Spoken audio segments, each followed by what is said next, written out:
आज IQ test की कड़ी में हम आपके सामने Alexander's battery of performance test के अंतर्गत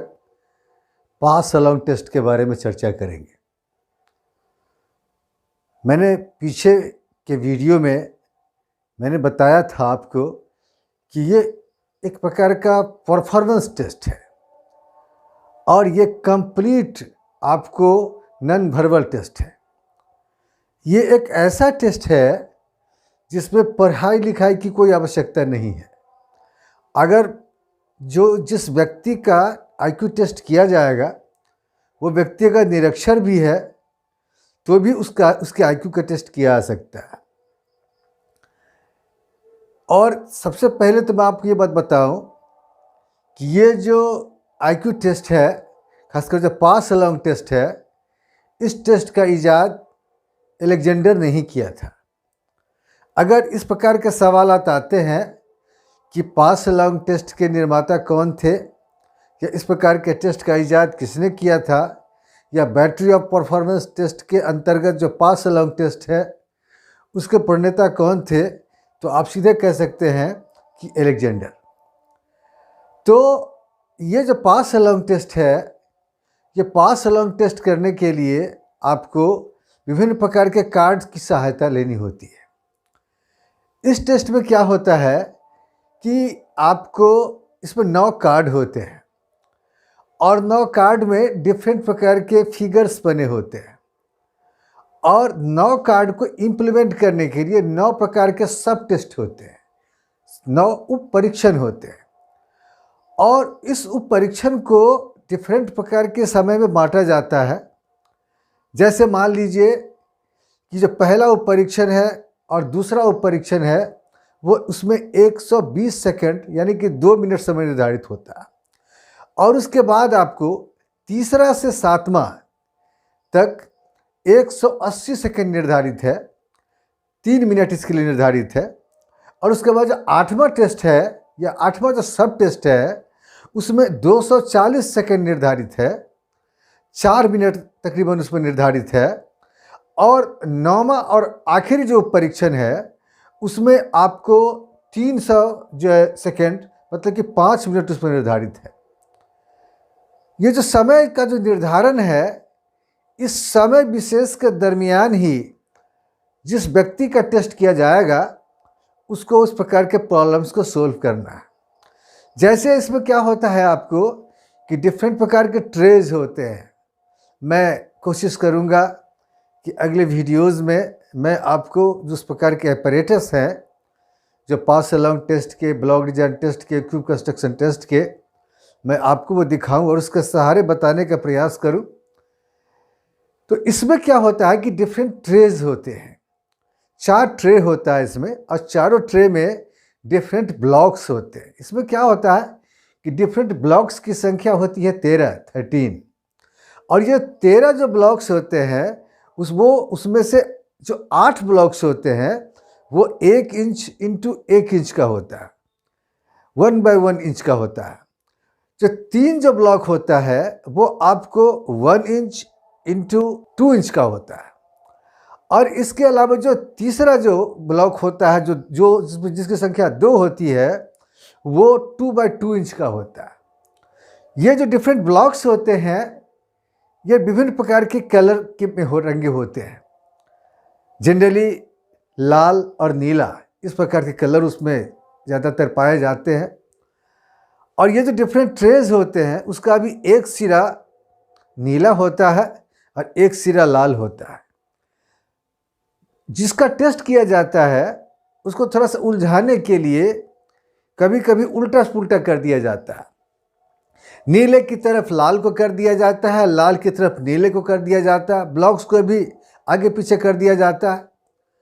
और इसमें देखिए कैसे किया जाता है टेस्ट कि आपको जो डिफरेंट कार्ड होते हैं, जैसे पहला कार्ड पेश किया टेस्टी के सामने जिसका कि टेस्ट होना है, तो वो चूँकि थोड़ा आसान होता है, इसके लिए 2 मिनट समय निर्धारित है और उसमें जैसा फिगर है उसी प्रकार का फिगर उसमें डिफरेंट जो ट्रेज हैं उस पहले ट्रे में जो उसको पहले प्रस्तुत किया जाता है, उस ब्लॉक्स को आगे पीछे करके उसको उस हिसाब से बनाया जाता है जैसा कि उस कार्ड में बना हुआ है। और शर्त ये है कि ब्लॉक्स को उठाना नहीं है उसमें से, उसको खिसका खिसका करके आगे पीछे करके ही उसको उस प्रकार के फिगर्स में उसको तब्दील करना है जैसा कि कार्ड में बना हुआ है। याद रहे कि जो समय निर्धारित है उस समय से ज़्यादा ना जाए। अगर जो समय मान लीजिए कि 120 सेकंड निर्धारित है और 120 सेकंड के बाद चला जाता है तो उस पर कोई अंक नहीं मिलेगा। चूँकि अगर ऐसा होगा तो फिर क्या होगा कि जो हाइपोथेसिस इसका है वही फॉल्स हो जाएगा। तो इस प्रकार से बारी बारी से 9 कार्ड को जिस व्यक्ति विशेष का, जिस बालक या बालिका विशेष का आईक्यू टेस्ट करना है, वो बारी बारी से 9 टेस्ट जो डिफरेंट समय निर्धारित है उस विशेष समय के हिसाब से उसको दिया जाएगा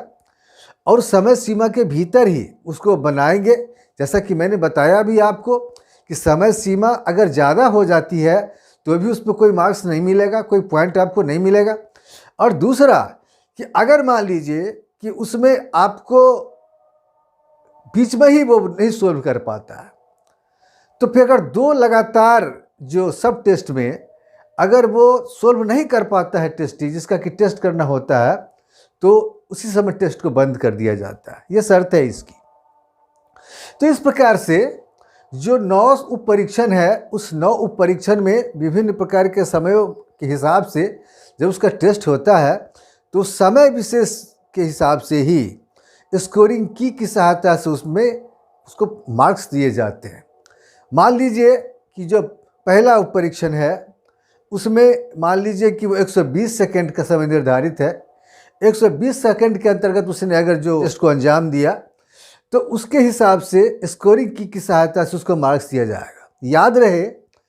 कि जो जितनी जल्दी जवाब देते हैं, जितना कम से कम समय लेते हैं, उनको उतना जल्दी अंक मिलता है। और इस प्रकार से ग्रेजुअली 1 to 9 जो सब टेस्ट हैं, इस सब टेस्ट में आपको विभिन्न तरीके से इस टेस्ट को अंजाम दिया जाता है और फिर बाद में जो समय का निर्धारण होता है उस समय के हिसाब से जो काम करते हैं जो टेस्टी, जो समय ऑब्टेन करते हैं टेस्टी, फिर मैंने बताया आपको कि स्कोरिंग की सहायता से फिर उसको मार्क्स दिया जाता है और बाद में उसका सम टोटल किया जाता है। जनरली क्या होता है कि इस जो आईक्यू टेस्ट जो किया जाता है Alexander's battery of performance test के मार्फत से, उसमें तीनों टेस्ट का जो रिजल्ट आता है ना उसके हिसाब से सही कैलकुलेशन होता है। जैसे मान लीजिए कि पास अलोंग टेस्ट का जो स्कोर टोटल आएगा, ब्लॉक डिजाइन टेस्ट का जो टोटल स्कोर आएगा, क्यूब कंस्ट्रक्शन टेस्ट का जो टोटल स्कोर आएगा, इन तीनों स्कोर्स को टोटल करके जो स्कोर आएगा फिर वो जो है उसकी सहायता से फिर देखा जाएगा कि उस बालक विशेष का, बालिका विशेष का उसका मेंटल एज क्या है। और मेंटल एज हमको मिलेगा कहाँ से? मैनुअल से। जो जब मैनुअल में वो अंक निर्धारित होता है कि इतना अंक के ऊपर आपको इतना मिलता है वहाँ पे। तो फिर जैसे कि मान लीजिए कि आपने ये कर लिया, फर्ज कीजिए कि आपने पास अलोंग टेस्ट के ऊपर पूरा का पूरा परीक्षण आपने कर लिया और इसके बाद पास अलोंग टेस्ट के मार्फत से ही आपको अगर आईक्यू निकालना है। कभी कभी क्या होता है कि बहुत सारे मनोवैज्ञानिक, बहुत सारे जांचकर्ता जो होते हैं या साइकियाट्रिक बंधु जो होते हैं, क्या करते हैं कि एक अंदाज़ा लगाते हैं कि पास अलोंग टेस्ट करने के बाद ही या ब्लॉक डिजाइन टेस्ट करने के बाद ही या क्यूब कंस्ट्रक्शन टेस्ट करने के बाद ही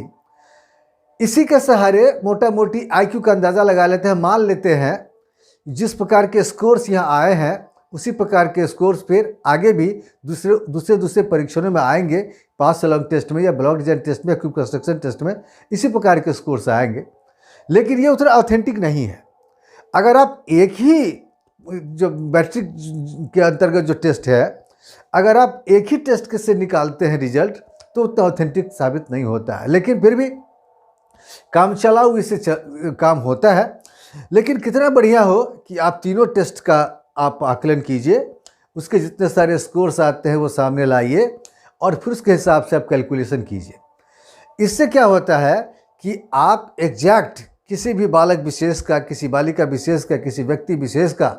उसका आईक्यू क्या है, ये बिल्कुल आपको नज़र आ जाता है, ये सामने ये बातें आ जाती हैं। फ़र्ज़ कीजिए आप कि किसी 19 वर्ष के युवक का आपने आईक्यू टेस्ट किया, तो अगर मान लीजिए कि उसके टोटल स्कोर्स आ गए पास अलोंग टेस्ट पे 89, अगर 89 स्कोर आया तो उसको क्या किया जाएगा कि 89 इंटू 3 कर दीजिए, क्योंकि मैंने पूर्व में बताया आपको कि तीनों ही टेस्ट के जो स्कोर्स आएंगे उसके हिसाब से फिर वो क्या कहते हैं कि वो आपको कैलकुलेशन करना होगा आगे चल के। कभी कभी क्या होता है कि 2 टेस्ट से भी लोग निकालने का प्रयास करते हैं, कभी कभी क्या होता है कि लोग तीनों टेस्ट से निकालते हैं, लेकिन मैंने बताया पूर्व में कि सर्वोपरि ये है कि तीनों ही टेस्ट से उसका आकलन करें। अगर फ़र्ज़ कीजिए कि यहाँ हम पास अलोंग टेस्ट करने के बाद ही किसी बालक विशेष का या फिर किसी युवक विशेष का हम आकलन करते हैं और उस युवक की मान लीजिए कि उसकी उम्र है 19 वर्ष, तो 19 वर्ष को हम महीने में तब्दील करेंगे तभी सीए निकलेगा। क्रोनोलॉजिकल एज जो है, जो वास्तविक आयु है, वो वर्ष को महीने में तब्दील करने से होगी। तो मान लीजिए कि 19 वर्ष का जो कोई नौजवान है, कोई नवयुवती है, उसका अगर महीने में तब्दील करते हैं तो टोटल महीना होता है 228। 19 इंटू 12 इक्वल टू 228। और अब मान लीजिए आप कि ये जो टोटल स्कोर्स आ रहे हैं इसके क्या कहते हैं कि वो पास अलोंग टेस्ट करने के बाद, तो वो टोटल स्कोर्स मान लीजिए कि आ रहे हैं 267। अब देखिए कि अब हम क्या करते हैं कि इसको जब कैलकुलेट करते हैं ना, क्योंकि जो आईक्यू का जो फार्मूला है कि MA/CA इंटू 100, अब ये जो 267 स्कोर जो ऑब्टेन करता है कोई बालक या कोई बालिका, तो फिर क्या होता है कि वो अकॉर्डिंग टू मैनुअल फिर उसको MA कितना मिल रहा है, तो MA जितना मिलता है फिर उसको फिर CA से भागा देके और फिर आपको 100 से गुना करके जो रिजल्ट सामने आता है, जो स्कोर सामने आता है, उसके हिसाब से हम आईक्यू निकालते हैं। तो साफ है कि ऐसा करने से जो स्कोर्स आते हैं सामने, उसके हिसाब से हम आईक्यू के बारे में क्लियर रूप से सामने सारी बातों को ले आते हैं। तो अगर मान लीजिए कि मैंने बताया आपको कि अगर 19 बरस का कोई नौजवान या कोई नवयुवती है और उसने 267 उसने स्कोर ऑब्टेन किया, और फिर अगर उसको सही रूप से कैलकुलेट करते हैं तो क्या होता है कि उसका फाइनल स्कोर आता है आपको 96.49। हम इसको 97 मान सकते हैं। जो आईक्यू का जो एनालिसिस है उसके लिए जो अंकों के लिए जो निर्धारित है कि कितने अंक पे को किस कैटेगरी में रखा जाएगा, उस हिसाब से आपको ये एवरेज की कैटेगरी में आता है।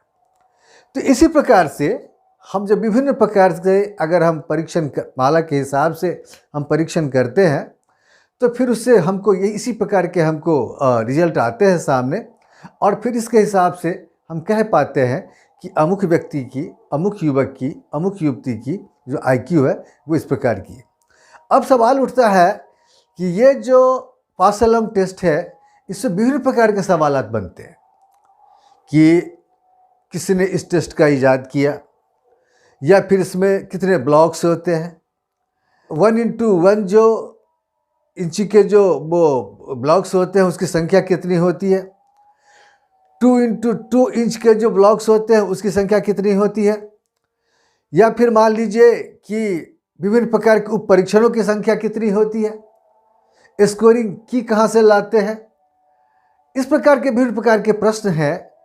जो प्रश्न आपको CTET में या विभिन्न प्रकार के कॉम्पिटिटिव एग्जामिनेशन से पूछते हैं। तो अगर आप इस प्रकार से परीक्षण करते हैं और इन तमाम बातों की आपको जानकारी मिल जाती है तो फिर आपके लिए उस प्रकार के प्रश्नों का जवाब देना बड़ा आसान हो जाता है, और फिर इसके लिए विभिन्न प्रकार के सेट प्रैक्टिस की मेरे ख्याल से कोई आवश्यकता नहीं पड़ती। तो आगे इसी क्रम को जारी रखते हुए पास अलोंग टेस्ट के बाद हम ब्लॉक डिजाइन टेस्ट या क्यूब कंस्ट्रक्शन टेस्ट को लेकर आपके सामने में